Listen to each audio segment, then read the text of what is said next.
Welcome to Jimmy Snow Has a Podcast for October 4th, 2024. Today marks 32 days to the election, and usually we're here to talk about the polls, the politics, and other things happening in the news. However, today we are going to do things quite a bit differently. I always start the show by telling you that this podcast is leftist, godless, dairy, and bullshit-free, just like me. But today, we're going to lean a little harder into my godless side.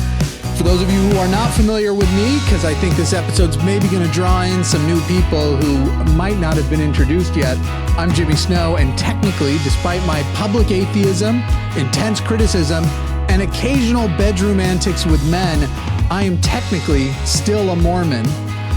Or, for the easily triggered currently Mormon crowd, I am a member of the Church of Jesus Christ of Latter-day Saints. However, despite all of those things, I'm going to introduce you to somebody who hasn't gotten so lucky.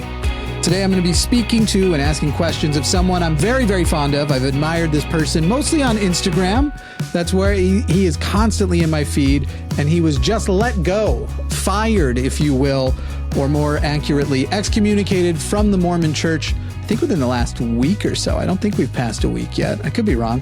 But before we begin, a reminder that this show is brought to you by the wonderful patrons at patreon.com/Jimmy Snow. Patrons always get the show ad-free, plus the extended episode featuring the bonus show with our guest where we do much sillier things and talk about less serious stuff. But now, please join me in welcoming Nemo the Mormon. Nemo, welcome to Jimmy Snow Has a Podcast. Hello, Jimmy Snow Has a Podcast. Thank you for having me. The music's still going in the background, but I've muted it for our benefit. That's fine. It'll be doing like a nice fade away. So Lovely. It's still going to be peppy, and we'll try and balance our moods there. So what you're saying is I need to bring that energy, right? That's right. Yeah, okay, sorry. That's right. Yeah, just remember that energy and stick to it. You're actually the very first sort of featured podcast guest. We all usually have a co-host, but this one's about you and what happened and your excommunication from, which do you prefer, the Mormon Church or the Church of Jesus Christ of Latter-day Saints? I think I know. I love the Mormon Church. That is, right. Yeah, those are my people. Yeah, I just don't feel like I want to say a limerick every time I'm just mentioning what church I went to. It's we could get into that another time. Seems unreasonable. I imagine that there are already people writing comments that show it already shows that these guys were never good Mormons since they're using Mormon in its slur form. It's such a slur. Yeah, it's like, well, I will stop using it when they will apologize for spending millions of my dollars and other people's dollars on promoting it. If we have that agreement, cool. I know this is the wildest thing, that there are people who will still say that it was always that way. And it's like, do you not remember things that were recent? It was the Mormon Tabernacle Choir, Mormon.org, the I Am a Mormon campaign. Those videos are still out there, some featuring people who are no longer Mormons. Mm-hmm. It's just, and to me, we'll talk about that actually as we get into the questions. I'm not gonna what inappropriate thing was I about to say? I'm not going to give it all away right now. That's already coming up a little bit later.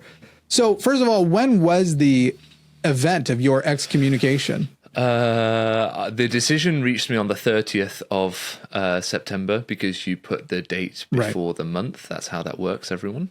And then the council itself was on the 26th of September. Sure. Yeah. For the record, as long as the word is written out, I do prefer number, month, year. There we go. But I have been conditioned by my fondness of month/day/year. I know it's wild. If there's people listening who don't like me mocking Americans, they may want to just stop listening, because that is sort of 90% of my thing. Nemo, I do a leftist podcast. What do you think this is mostly? Which left party do you think exists in America that's like, yeah, America's great? Actually, let's just stop it. Which left party do you think exists in America? The Democrats. There isn't really one. But they're still slightly right of center by my British sensibilities. Right? The Democrats aren't left. Yeah, it's like, how right-wing do you want your party? Yeah. Do you want them kind of right-wing or very right-wing? To tell you the truth, you're being more generous than I would. I would say moderately right-wing or extreme right-wing. I'm just... Though, The extreme right wing actually just cosplay being right here.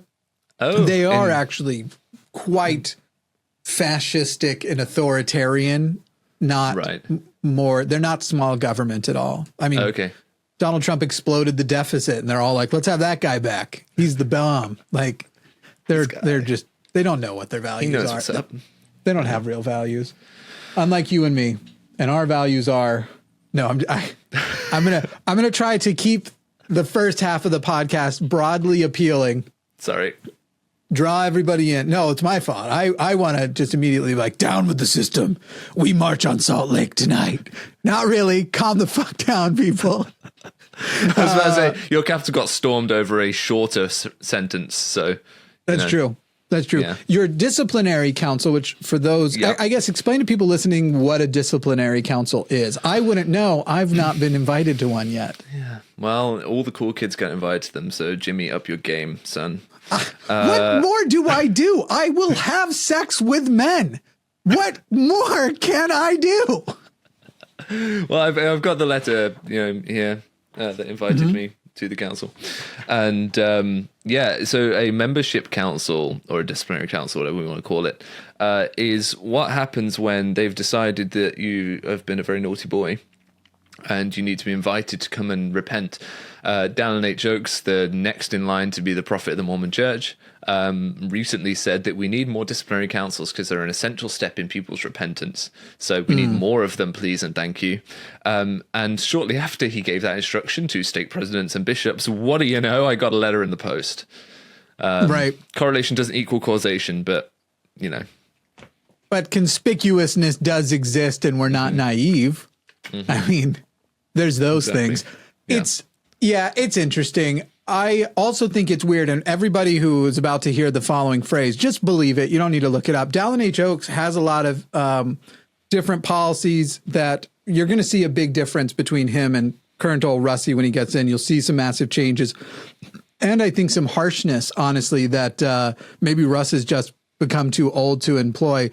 But the weirdest thing is after giving all of that, it did become policy that in response, the bishops and the stake presidencies do have to agree using the phrase daddy. So they did have to reply, yes, daddy, to Dallin H. Oaks. It's a weird thing. It's a bad deal. That is a bad deal. It's just strange. Donald Trump doesn't belong in this interview. And yet here he will be because I'm a very two-dimensional person. I don't have a third dimension to me. It's Jimmy, Trump impression, and that's the whole thing. Cool. I have a list of questions for you. Yeah. Before we read them, should we check in on or read a little bit from your excommunication letter, which doesn't actually use the phrase excommunication in it, I don't think, anywhere, correct? No, they've changed the words because, we're all about changing words in the Mormon Church. They now call it withdrawal of membership. Right. Yeah. Did they used to use the phrase excommunicate? Did they used to say you are now excommunicated from? Interesting. Because I remember the Mormon cartoon when Alma the Younger gets excommunicated by his father. And all his father says, you are now no longer a member of the Church of Jesus Christ. Not of Latter-day Saints, because this was the other one. He left off. They were the before-day saints or whatever it would be. Yeah. It was interesting. I think the highlights to me are probably the third paragraph. And I'm happy to read, or you can. I'll let you read. All right. This is where I find a lot of the irony starts to show up. This decision is not taken because you voice concerns about the actions of the church or disagree with its leaders. We spent several years counseling together regarding those concerns and disagreements. Could you comment on that a little bit? What does that mean that you spent several years together? Did you have lots of their ears? Oh, yeah. And I chased them often for counseling because they would ignore me for months at a time and try not to engage with me. And I kept coming back and going, no, we need to talk about this. And I need to make sure that I'm not going to face excommunication. Like I keep bringing it up. I keep worrying that I've met the definition. Please, can you just reassure me that this isn't going to happen? Keep reassuring me, and then boom, you get a letter, right? So that's the thing that still really bothers me about this. It's one of the things anyway. But yeah, so I spent a lot of time counseling with them, and initially it went so well. Like I was opposing the sustaining of the First Presidency and Quorum of the 12 when we were doing sustaining votes. I was saying, no, I oppose, standing up vocally doing it.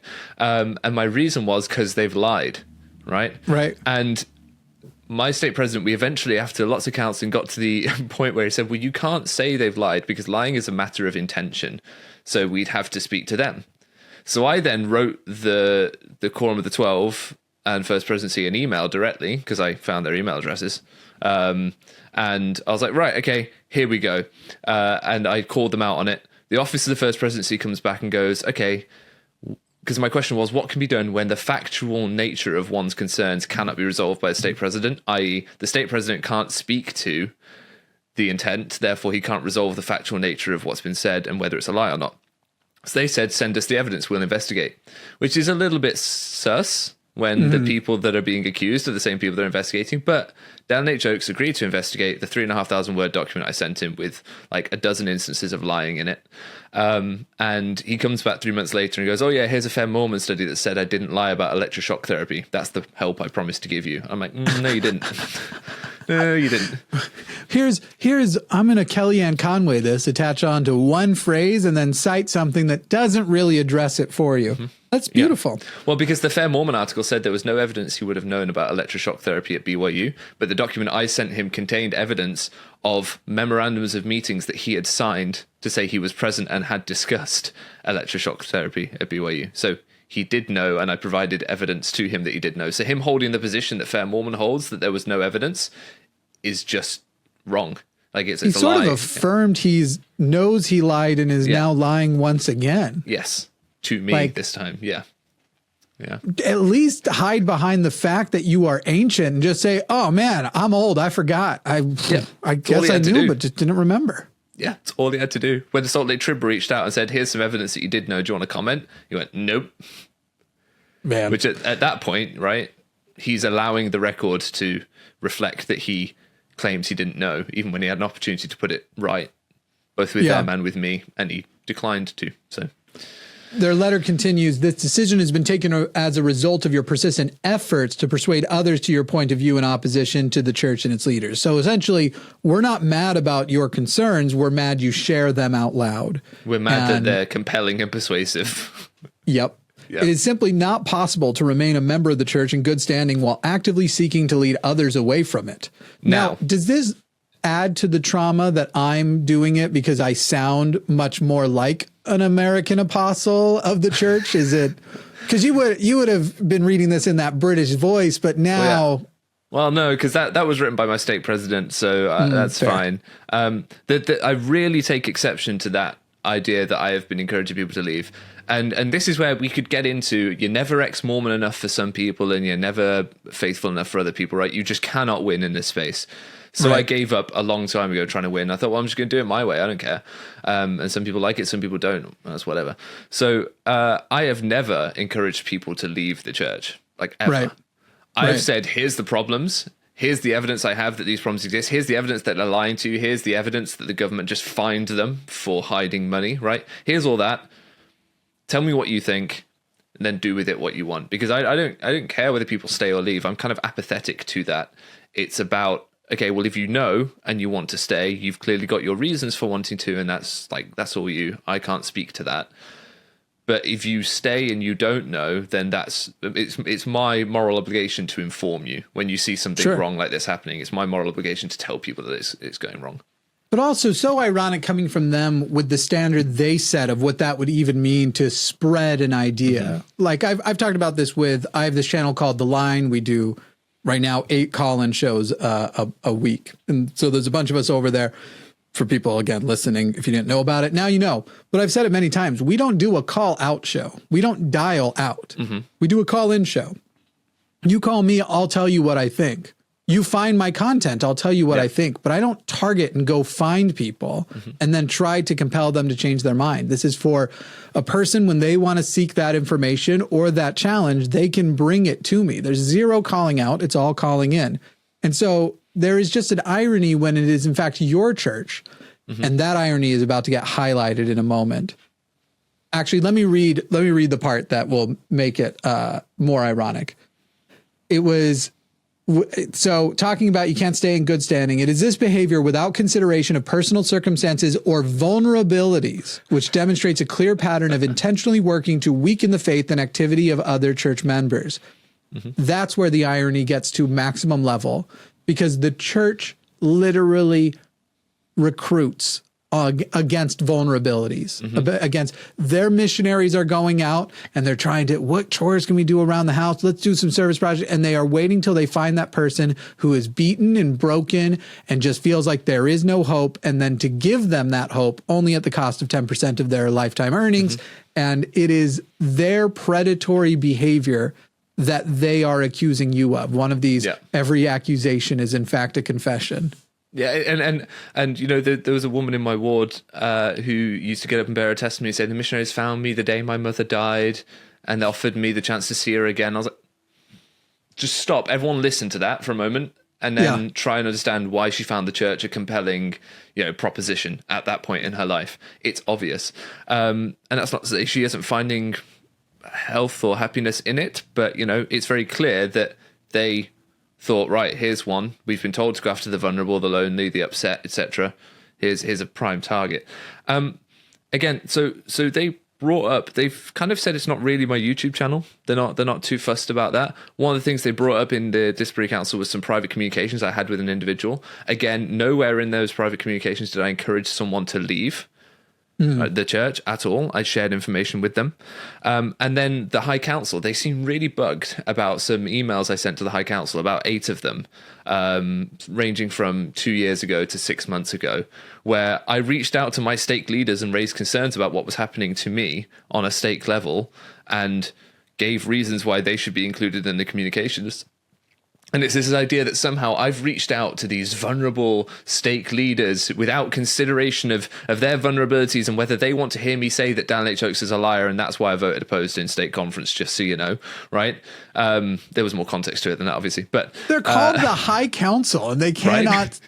Wow. All right. Yeah. Fair enough. And you know, and I reached out after one of those opposing votes and included the State Relief Society presidency, etc. And one of them called me and said, thank you for emailing me, because I didn't realize that it had been difficult for you to vote opposed. And I didn't realize one of the sisters was giving you death stares from the stand. And I've talked to that sister and blah, blah, blah, right? So their complaint that I've reached out to these people in their legitimate role as stake church leaders is just astonishing. It's like, oh, no. But you can't raise your concerns. You can have your concerns. And it's not because you voiced your concerns. Just don't talk to your church leaders about them. I didn't do everyone at desks in the ward, right? Now, I've only taken so many psychology classes, but what type of group or person suppresses a person's ability to advocate for their own self? It rhymes with like tend to. Abusive individuals. Something like that. Some weird. So it's just... It's, again, one of those things where it's just like, we can see what you're doing. Yeah. We get it. We know what this is.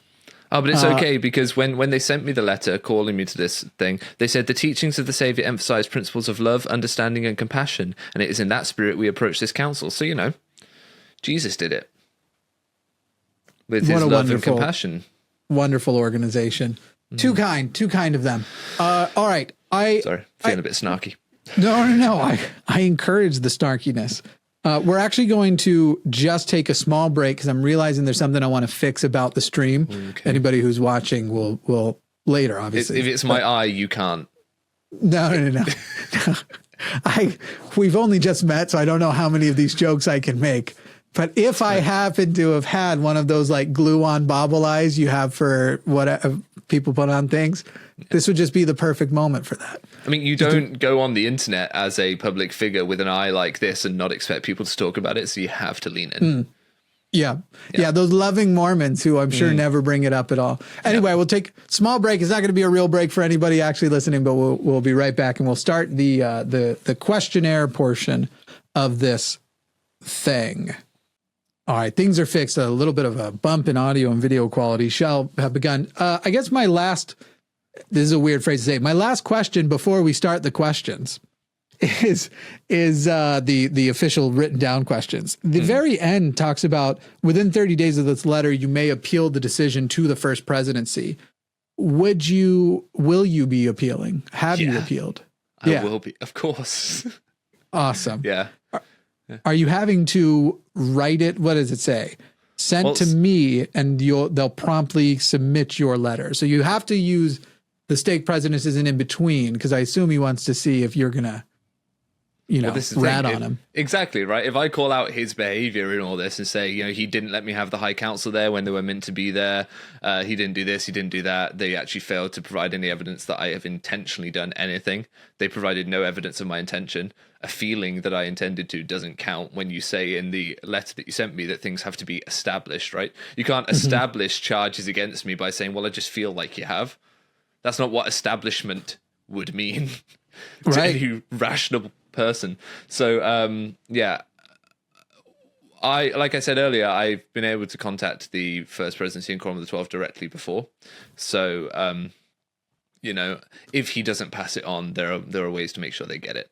So I feel you could also give him a limited letter with the information how they can find your extended letter. Yeah. Yeah, if you felt like you were worried about it, but like you said, you can bypass them. But he's already been judge, jury, and executioner, and wasn't great at doing all three at once. So I'm not sure how I feel about letting him be messenger boy as well, adding a kind of fourth role to him. We'll definitely get more into those details as we jump into these questions. So I've got a few for you. I also have some from social media. I unfortunately didn't even think to ask them until this morning. And by then it was like 2 hours to go. So we'll see how many we got. But I will say, I doubt you're going to want to pass on any, but no pressure. If any of these you're like, right now, I'm not going to speak to that. Cool. Totally understand. You can just say, nah, move on. We can even cut them out if we need to. That's right. This might be selectively edited to make us look better. Yeah. What's that? Better. Very good. Better. Much better. So, number one. This is kind of a before we begin question, but it is a question we know is going to come up in the comments from the Mormons who are in here. Yeah. Nemo, now that you are no longer a member of the Church of Jesus Christ of Latter-day Saints, the Mormon Church, why can't you just leave the church alone? I'm not sure I understand the question. If I didn't leave it alone while I was still a member, do they think that the only validity in my commentary was that I was a member? Because I'm pretty sure it's these same people that would have been complaining that no good member would say what you say, or they're trying to gatekeep what it is to be a member. And so they've been trying to take my membership off me for a while. So I don't think it is the membership that in their mind would somehow allow me to do this. So I don't get what's changed from their position fundamentally that I should, all of a sudden now stop.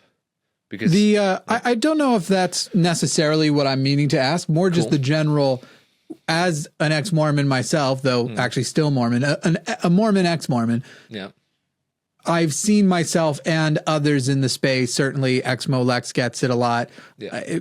Just a lot of people here who hear, why can't, if you all are done with the church, why can't you just leave it alone? And it's sort of their evidence that Satan is driving us. Because if we had a problem, why don't we just move on with our lives? Because so a couple of things there. So one, I'm not done with it, right? Yeah. I'm far from done with it.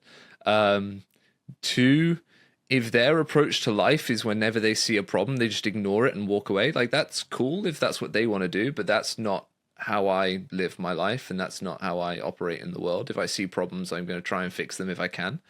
I feel like I have a moral duty to do that sort of thing. You see someone broken down by the side of the road, if you can, you try and help, right? That sort of thing. So I saw my community broken and thought, rather than walk away, which I was very tempted to do, I was very angry initially when I saw just how broken it was and the lies and all this sort of stuff.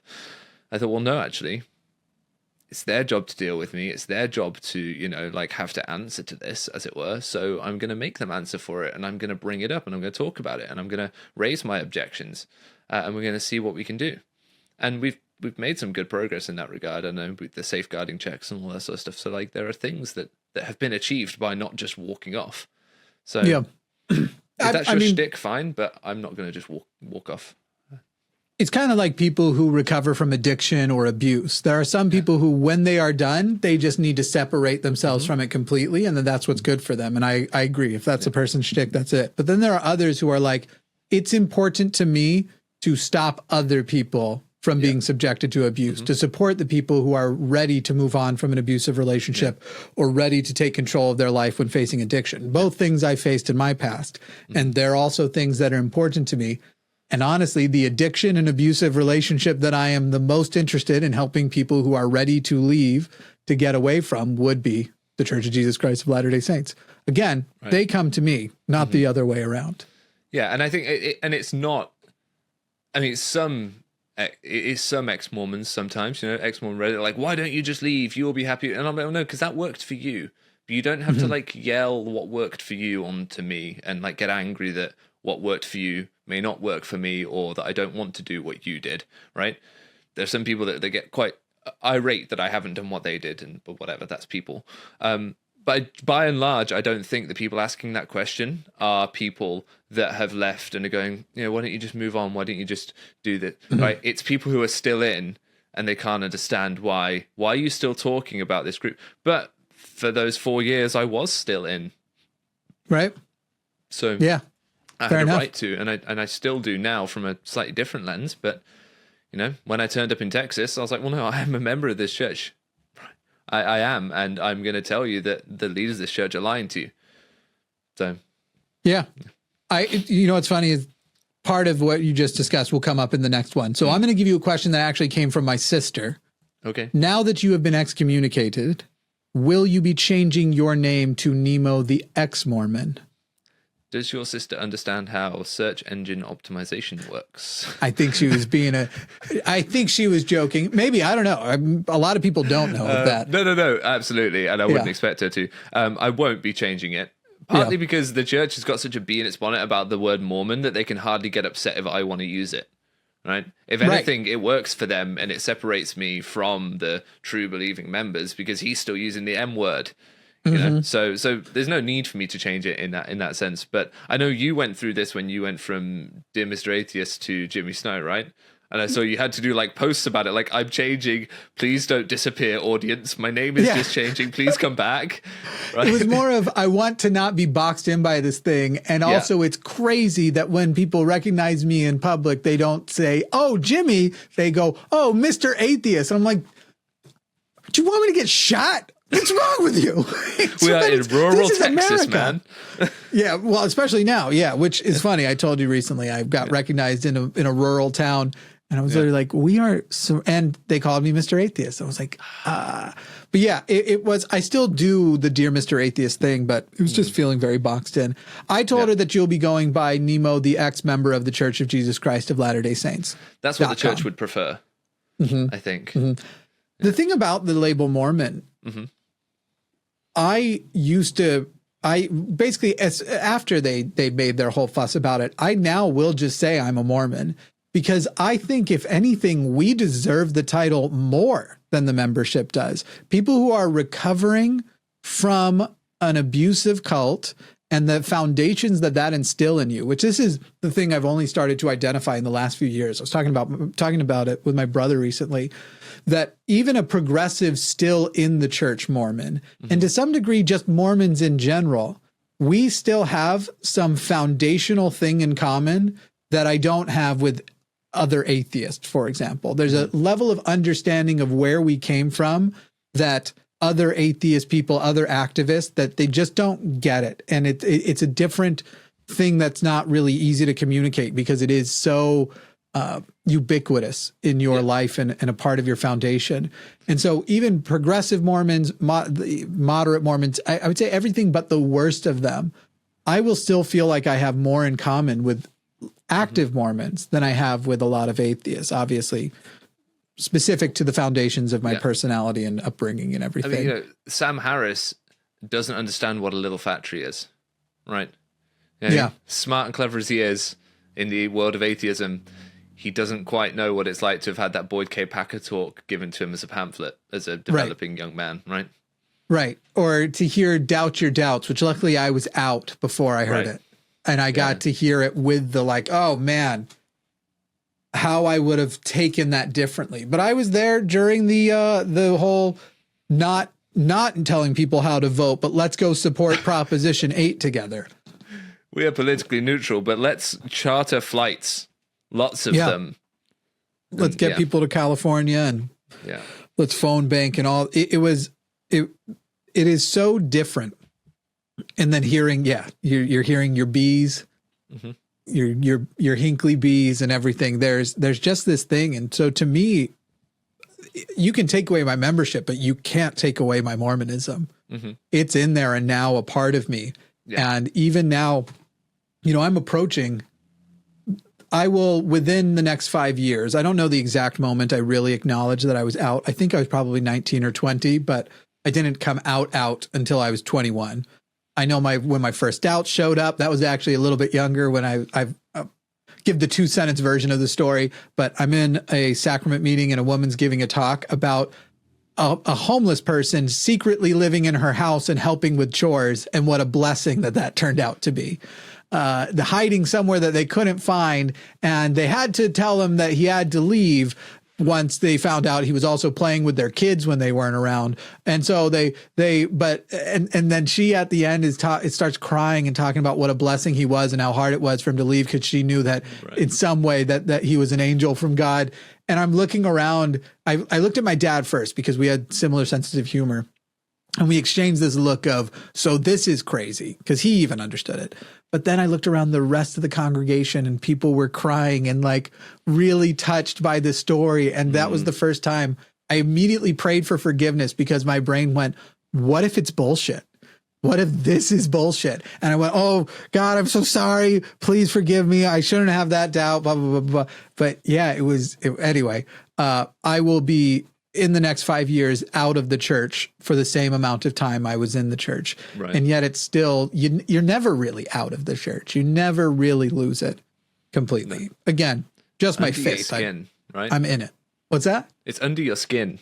Yes. Yes. But not as a tattoo. Those are sinful.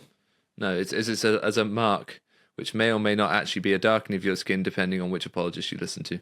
That's true. That's true. It is interesting that the more sinful I've become, I'm somewhat translucent at this point. So the Book of Mormon curses. What's that? Is that what it's spending too much time inside? Is that what it is? I suppose so. Also, just genes and a family tree that I suspect what's the word? Convergence. Is it the word? Yeah. I guess I did have it right. Yeah. Reconvergences along the ways. I will show you my DNA test. You are the person in the UK, and yet I feel confident I'm much more British than you. It's bad. I'm 98% like British for sure. So I would say I'm 99.8 UK. Yeah, there is some Ireland and Scotland in there. Yeah. I have 0.1% untraced, but broadly Western European. Yeah. And I have 0.1%, 16 generations back. One person was rebellious and fucked an Ashkenazi Jew. That's the extent of my, I am a waste of an Aryan dream because I'm not a white supremacist. These people, they wish they had me for their clan meetings. I live in Oxford, right? And there's a farm in a town maybe 20 miles north of Oxford called Stilgo Farm, which is my surname. And that farm has been in my family since at least the 1300s. Wow. So I'm living in the same British county that my family has lived in for a long time, Rarely have I met a person more British than I, but yes, I will just say complexion-wise, clearly I have held to our... I don't know where this comes from. Yeah, I've held to my forefathers' avoidance of the sun much more than you have. Yeah, it's the pinkness, man. That's rosacea. I just have rosacea. That's actually, that's a thing. And I'm too lazy to put cream on my face twice a day. That's the treatment. Not going to do it. Wow. Yeah, don't do that. Anyway, people don't want to hear this. For the record, by the way, the phrasing of the questions, you're going to hear parts that are very repetitive. Remember that we also have to clip these things for social media. Yeah. So that's going to be why. That's more to the audience than to you. The game. In regards to your disciplinary counsel leading to your excommunication from the Church of Jesus Christ of Latter-day Saints, aka the Mormon Church, I leaned into it too hard on that one. But how nervous were you feeling? Not very. Interesting. Because I prepared an 8,500 word defense. Wow. So I felt ready. I felt ready to go in and make my case. So, and it helped. I'd been followed around by like film crews all day. Yeah. So I kind of just was busy doing things rather than just sitting at home stewing over the whole thing. So I'd prepared the night before, it was all done, and then I met with film crews and whatever, and then I turned up in my baller temple suit. Yeah, all white. Yeah, kicked it out of the park. It was great. Then they still kicked me out, but whatever. What about in the days leading up? Any moments of just dread? Or I've got generalized anxiety, man. I can't even imagine this whole like, I'm ready for this and I'm ready for them. Oh, no. I'm a really anxious person. Yeah, I'm anxious to go to the grocery store. Yeah. I mean, maybe I'm not that bad, but I certainly, I will have moments of sort of existential anxiety-driven dread that come out of seemingly nowhere. They come out of my ability to repress my emotions, I think. So, that's the Britishness for you. Turn it off. Exactly. Like a light right? switch. They didn't have to teach us that. They didn't have to teach us that in primary because we already knew just to shut it down, do not share your emotions, just keep it all in. Like I have this thing, like I'll do this with my fingers. Like I'll rub my thumb and forefinger together to try and like ground myself when I'm feeling really anxious. That's a top tip. I stole it from somewhere, but that's a top tip for anyone listening who needs something. Because you can do it like in your pocket. You can do it like completely subtly. No one knows that you're feeling anxious, and you can just do that and it helps ground you. Anyway, so that's way better than mine. I pull on my pubes and that is rude to do in public. Go on. So there were moments of like sort of anxiety. There were moments where I thought I wouldn't get my defense finished. I had people kind of helping me sort of format it. I chose to put it in a legal format because my state president's a lawyer, so I thought he'd recognize it if I laid it out like a legal defense. So I had people helping with the kind of formatting of that because I'm not a lawyer. But, I was busy writing and rewriting and all this sort of stuff. And the busyness stopped me feeling so anxious, but occasionally in just moments of silence, there was just like the screaming in my head began, where just like everything feels like, what is going on here? But I just kept going to the gym.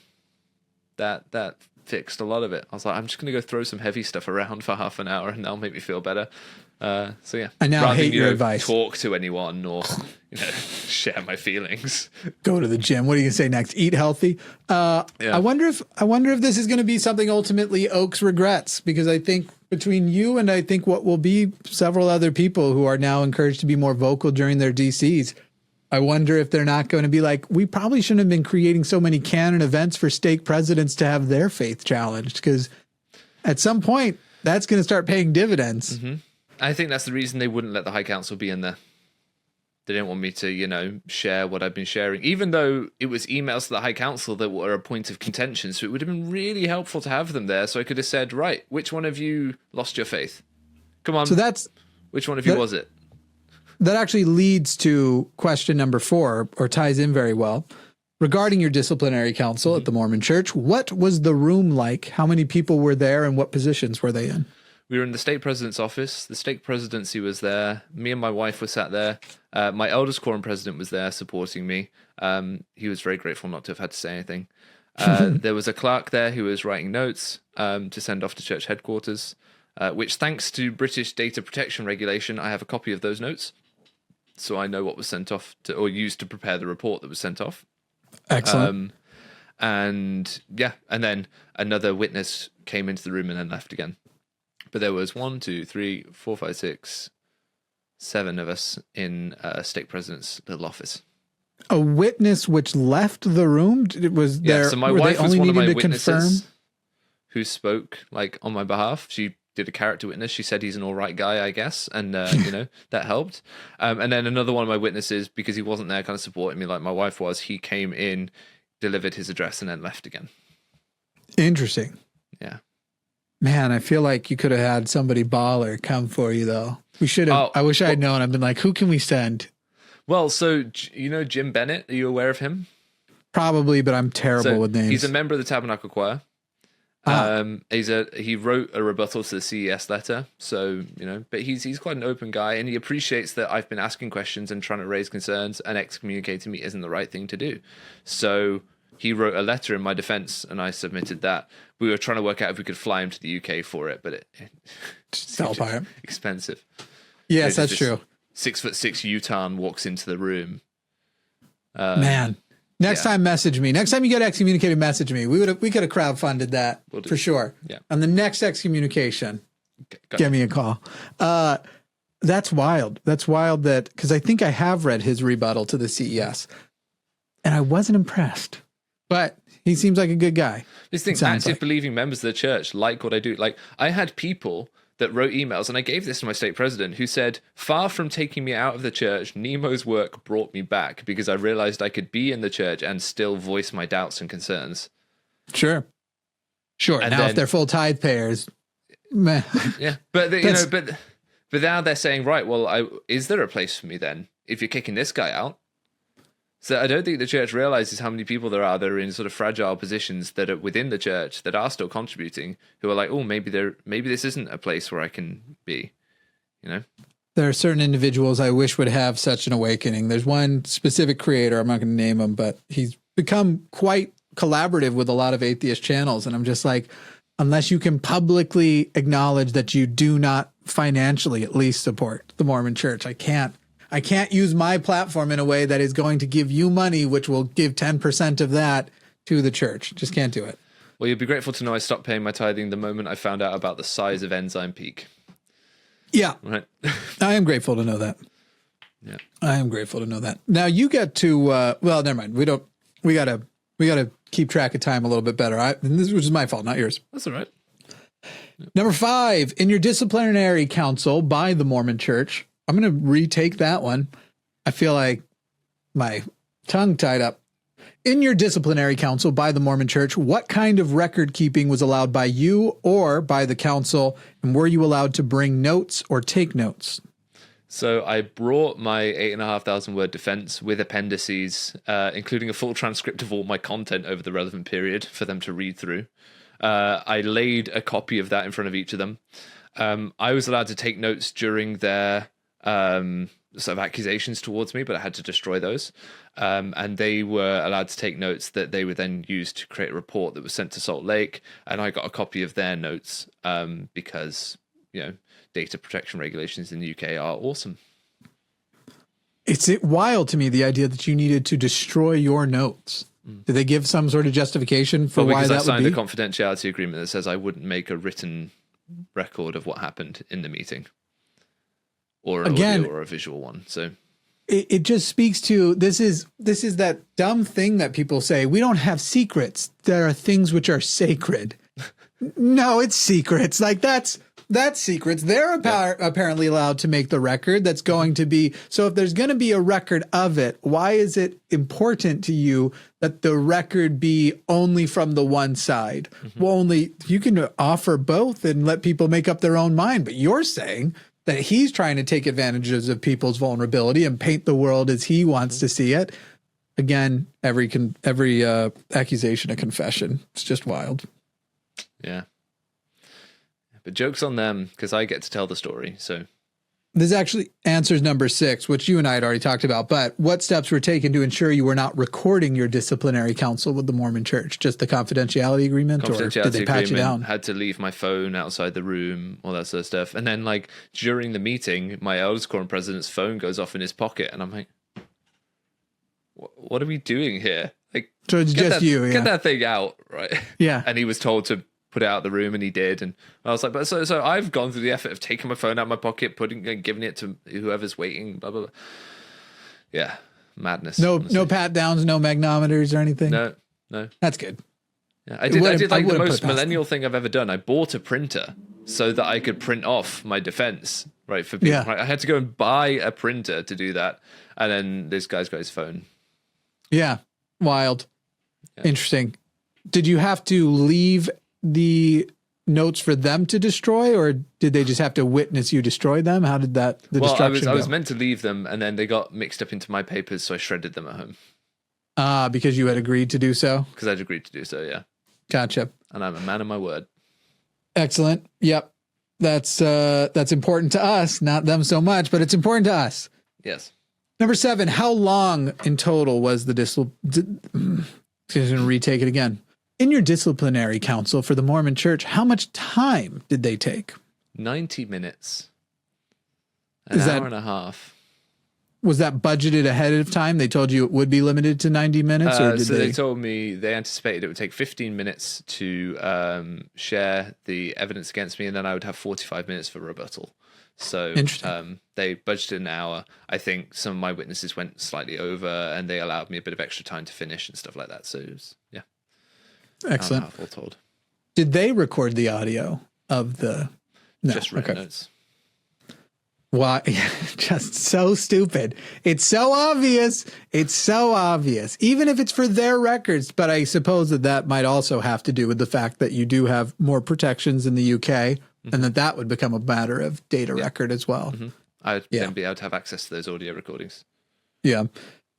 Let's see. Where did I leave off? Number 8. How certain were you going into it that the disciplinary council by the Mormon Church would lead to your excommunication? 2 words: kangaroo court. Yeah. It was decided beforehand. They tried to argue that it wasn't, but given the defense I put forward, which I will be sharing publicly at some point, and given the accusations against me, I'm not even boasting when I back myself and say I thoroughly debunked the claims against me. Just on the basis of what they laid out, that it was intentional, while they couldn't prove intention, that it was public, well, most of what they brought against me was private. So, just on those, they can't establish the charges that they laid against me. They gave no evidence that I intended to do anything, and yet that's what they kicked me out for. So, from any logical perspective, they failed to meet the burden of proof required to prove that I did anything wrong. But they got some warm fuzzies, so I'm out. So they introduced things in your DC that were not presented to you in advance. In other words, I received nothing in advance other than the charges. I received none of the evidence that they held in advance, so I couldn't prepare because I didn't know specifically what it was they held against me. Their point was, well, I assume you're familiar with your own content and correspondence. To which I replied, well, imagine if you were brought into a HR office at work. Yeah, there's been a complaint against you. Oh, well, can I know what the complaint is regarding? I assume you're familiar with what you say to your colleagues. Yes, but I talk to them a lot. So some narrowing down of what exactly I was meant to have done wrong would be really helpful right now. I mean, he's a lawyer who doesn't understand that an explanation of charges and ability to prepare to rebut them apparently does not understand that is important. I really hope no one is hiring this man if that fundamentally does not make sense to him. I brought this up in the disciplinary council. I said, how do you, as a professional lawyer for a big company, reconcile just how unjust and unfair these proceedings are with the natural course of justice that you pursue in your everyday work? How do you reconcile that? And he had no answer. Wild. Any warnings given leading up to the council that your membership might be in jeopardy, or only assurances that it wasn't, as you mentioned earlier? There was one warning in 2022 that was something to the effect of a member of the area presidency, or he was in Area 70 at the time, said, if you keep making podcasts saying that the leaders of the church are liars, there's only one way that can go. Now, a veiled euphemistic threat or warning, whatever you want to call that, I would argue from 2 years ago is somewhat insufficient to then say, right, we warned you. Right. Did you? Yes. Yeah. Yep. And I assume, did that come from one of the people who was actually present in your hearing? No, that came from, someone. So the prosecution did not even present the witness who allegedly gave you the warning. No. Incredible. They just sent me the email afterwards. Because I didn't even recall the email. It was that long ago.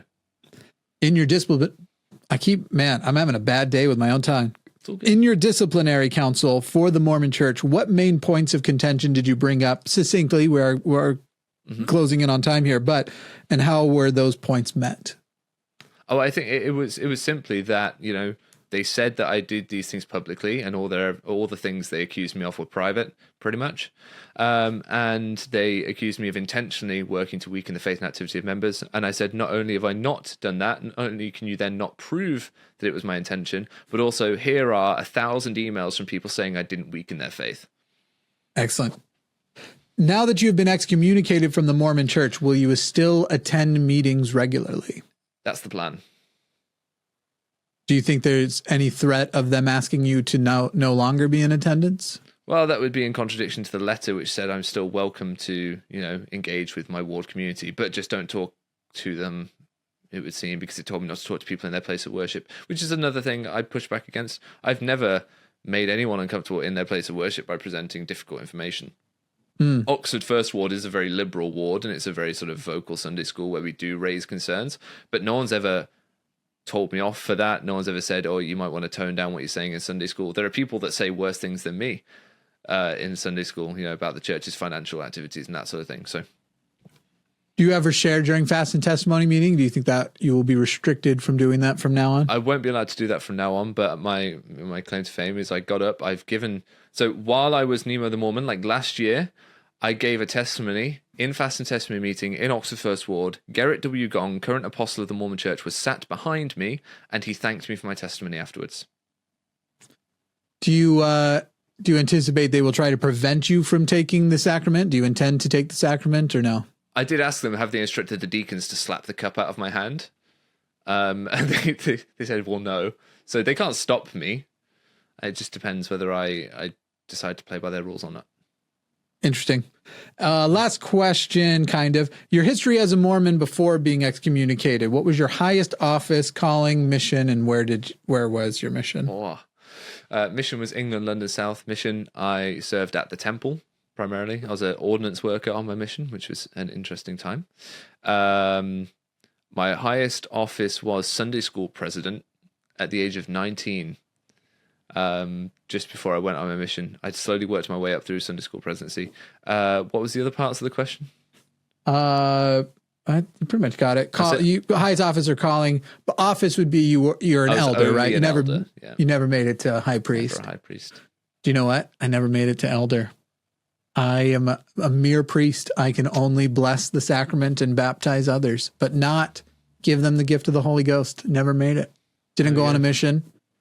Go on a mission. I do not regret that, but fair enough. I recognize that some people would say I don't have some street cred that others have. I'm actually going to be starting a new segment soon. I don't know if it's going to be a pod on the podcast or just extra videos I put out on the channel, but I'm interested in bringing creators on to start responding to some of the comments we get that are adversarial, like literally in the comment sections. You're very welcome to come back and do that, whether it's in response to ones that this podcast will induce or your own posts. If there are things where you're like, hey, I'm getting this one post is blowing up, and this was all in response to my friend Eve was framed, had this thing go viral, and we were just talking a lot, and she was like, and this sucks, and this sucks. And I'm like, do you realize what a good show this would be if we recorded it? Anyway, you're welcome to come back and do that if you'd like to do that in the near future. That sounds fun. Here are the questions from Reddit, and then I've got some from Instagram. We'll try and run through these quickly. Then we will end the official podcast portion, do a little after show for the patrons, and then call it a day if you're still good on time. I'm still great on time. Excellent. Here is a question from Reddit. Does he plan to get baptized again if they let him? I mean, I'm into doing things just for the sake of, complying with the system and seeing where it takes me, but I feel like that's a bit futile at the moment. We'll see. Sure. Is that what happens if you succeed on appeal? Do they rebaptize, or is it just you're considered never excommunicated? Considered never excommunicated. Interesting. Does your wife still want to be a member? Does she still want to be a member, like on paper? Sure. I think she hasn't resigned her membership yet, but she went inactive like years ago. Sure. Yeah. Let's see. Where's the question actually in this one? Sorry, some of y'all are long-winded, and I'm trying to make this quick. I think the question is generally, do you think that the church is dying in the UK? Yes. How bad? They're down to like between 11 and 13% of the names on the rolls are actually attending church. We lost 4 stakes in the past couple of years. Like they closed 4 stakes in the UK, and the UK only had 30 odd to begin with. Yeah. Since you said that it doesn't surprise you that you were excommunicated, can you ask, I'm just reading it as it is, and changing his to use, how your leaders should have handled things to avoid you and others criticizing the church in this process? The thing that would have stopped me is if Dan Late Jokes or any of those leaders had gone, yeah, no, we made a mistake, sorry. They'd just been honest. Just been honest, owned what had gone wrong, apologized. All it takes is an apology. I'd be quite happy with one of those. Just a sincere apology. If you could change one thing about the church, what would it be? The institutional dishonesty, their inability to just recognize their own failures and own them and talk about them honestly. Nope.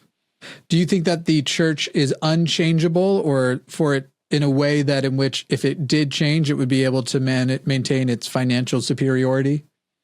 Oh, that's a lot in one. I think it is changeable. We've seen myself and others, as we advocated for the background checking of children, background checking of adults that work with children in the church, and we saw that brought into force in the UK when it wasn't a matter of law, it was just a matter of we pressured for it and it happened.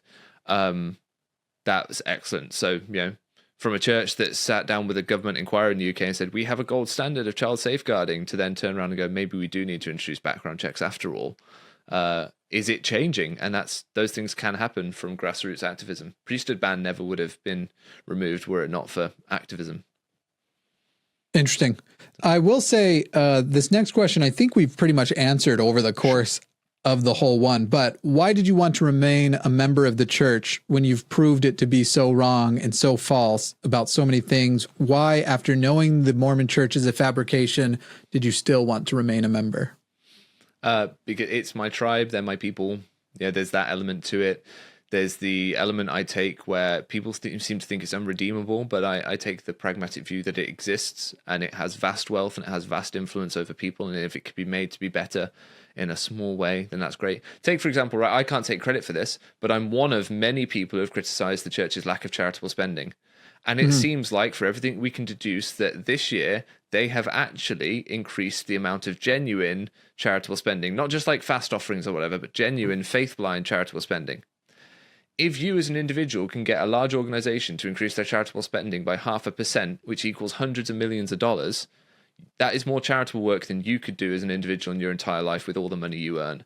So if staying a member of an organization allows you to just pivot it slightly and make it slightly better, the impact can be massive. Excellent. The last one from Reddit, and I like this one, but you don't have to answer it. Okay. How do you plan to interact with the friend who forwarded private communications to the stake president to be used against you? Those discussions are ongoing. I see. Hence why I'm not talking about who it is or the nature of the content. So, yep, that makes sense. A couple from Instagram. Why even bother trying to stay? You're clearly in doubt about fundamental principles. I think we just answered that one. If there's anything else you want to add, you may.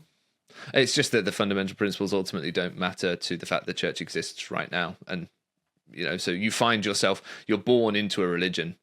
And so that decision was taken out of your hands. So regardless of what you think about its foundational claims, you find yourself in that situation. It's about how you react to that situation that I think ultimately matters. I think this person that responded was just generally responding to a person with Mormon in their name. Therefore, we just thought we were talking about being Mormon. So I'm going to reword it a little bit. Since you're now officially excommunicated and you've been disillusioned for some time, which restriction from the Mormon church have you been most enjoying no longer being held to?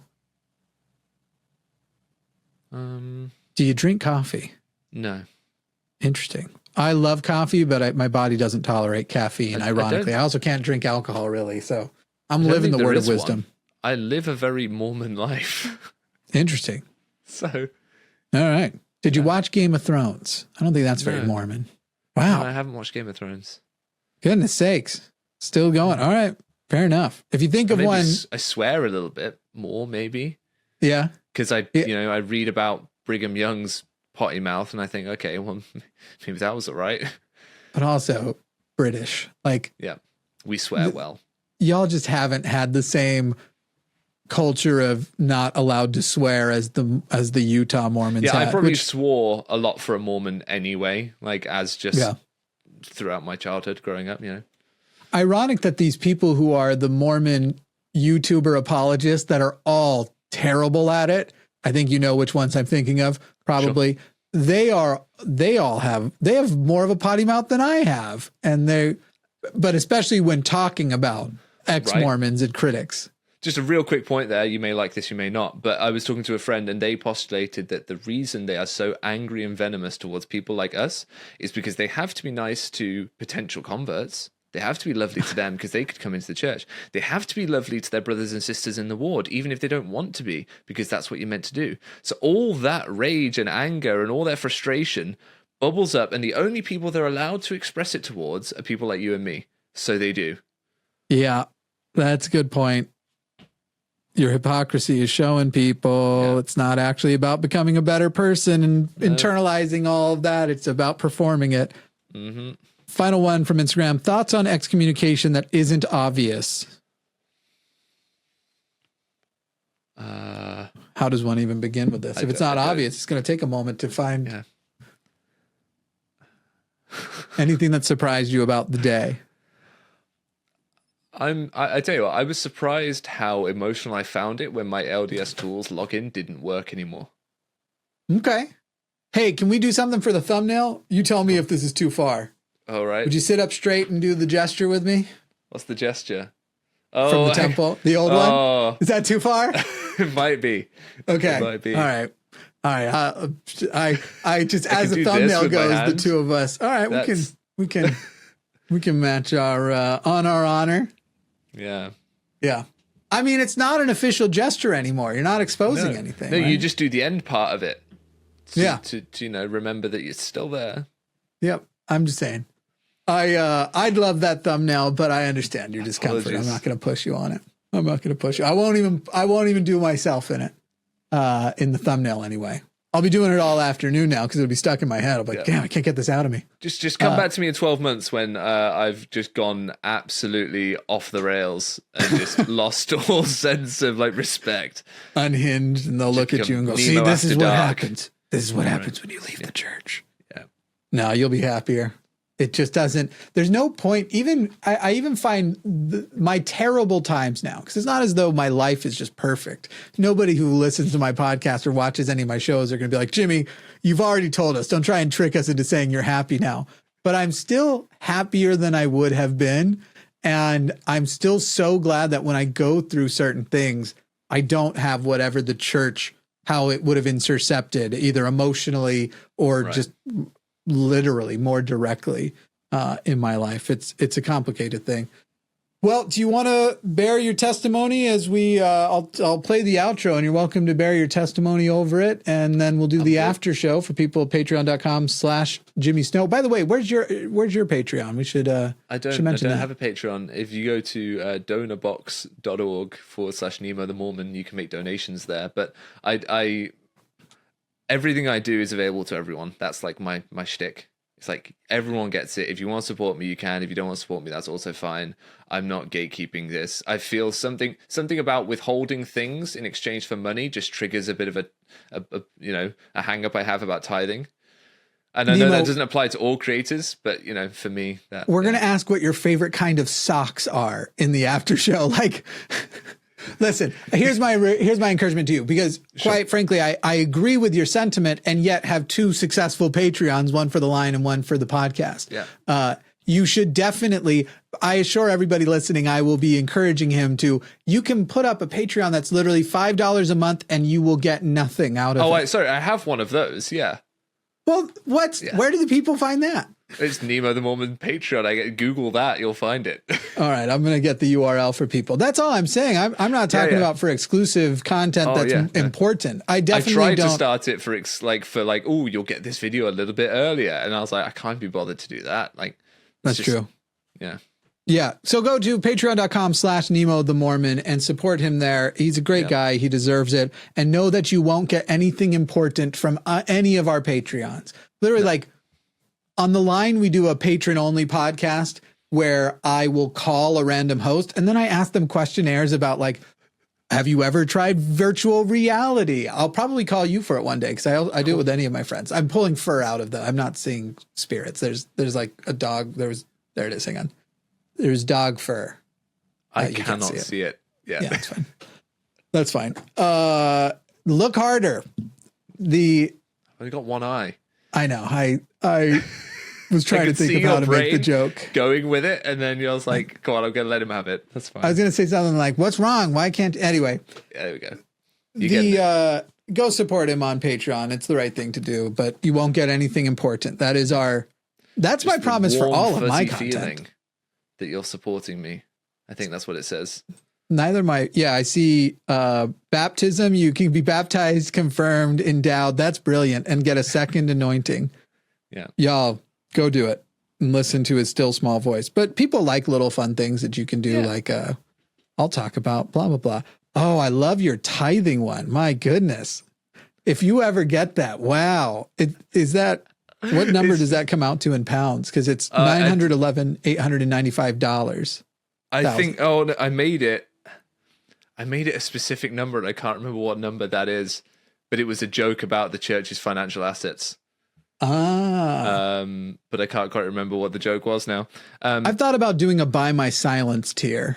Like, okay. Another creator I saw do it, and I was like, that's brilliant. It's like, for this amount of money, I'll take the month off, but make it something ridiculous. Nice. Yeah. Okay. Yeah, and I'll use it in ways that actually support the mission more. So the joke's kind of on you if you do it. Anyway, here's the outro. You go ahead and bear your testimony as you like. The remaining 3 minutes as the music plays are yours. And it's a whole 3 minutes. So I'm sorry I didn't warn you for this before. I'm just 3.5. At the screen in awkward silence. Can I do that? I'd prefer you didn't. I don't know why it's not playing. I don't know what I'm going to say. Here we go. If you liked this episode, subscribe and stuff. It's good for Jimmy. It's kind of good for me because more people then see this. Maybe come and see me. I'm doing a live tour, TBD, where I will come to your town and talk in a kind of sticky floored pub about things. So watch out for that. I'm going to America in the next year to see people and stuff. You stopping by Texas again? I'm not going to stop by Texas again, no. I'm very welcome in that town by most of the population. But there are some Mormons there that aren't big fans of mine. Texas is huge, right? You can... Yeah. But there's like 2 bits that I could realistically go to. Yeah. I go to Dallas and go to Austin. Yeah, or Houston, by the way. Oh, also very progressive. Yeah. You can fit the UK 5 times into Texas. Did you know that? Yes. Yeah. I'm very near to Austin, by the way. I'm in the outskirts. So if when you're coming, as you're planning your trip, depending on how things are with my organization and health and stuff, I might try to con you into making your way down here. We'll see what happens. We'll see what happens. Some live in-person Nemo. People want more of this. This right here, right? This is what people tune in for. That's what I tuned in for. Yeah. It's the jumper, really. That's what it is. This is called a jumper, ladies and gentlemen. That's what one would call such an item. As a zip. I might call it a cardigan. Oh no, because the zip doesn't go all the way down. You see? Is that what a zip? Is that how a cardigan works? Yeah, would be fully cleaved on the front. Interesting. Whereas this has got a 3/4 zip, just for reasons. Fair. Eat Jammy Dodgers. I have a testimony firmly of these. Yes. And I have them everywhere with me. And I might now just, in a strange ASMR way, eat one and stare into the camera. Have you tried American Smarties? I have not. What's wrong with American Smarties? Well, you have Smarties that are similar to our M&Ms, except with good chocolate and flavored shells. Yep. We have Smarties that are fruity tasting chalk cut into... Yeah, like just type Skittles. In American Smarties and... No, chalk. I'm saying it is like chalk. It is the texture of chalk. You can write with it like chalk. It's chalk. It's fruity chalk. It's a bit like what would you call it? Like we an have antacid. those. We have Terrible. those. They're called, what are they called here? It'll be something very British. Dibbin bibbits, something like that. No, they have a name, and it's really annoying. I feel like they're bigger and more like a wafer, right? Oh, ours are not fizzy. I've seen these. They're just chalk. They are, and they're like slightly dished on the top. Yeah, an ineffective antacid. Yeah, we call them fizzers, even though they're not fizzy. We call them fizzers. Come to the after show if you want to hear Nemo's top 10 things he loves about Boris Johnson. Thank you for joining us.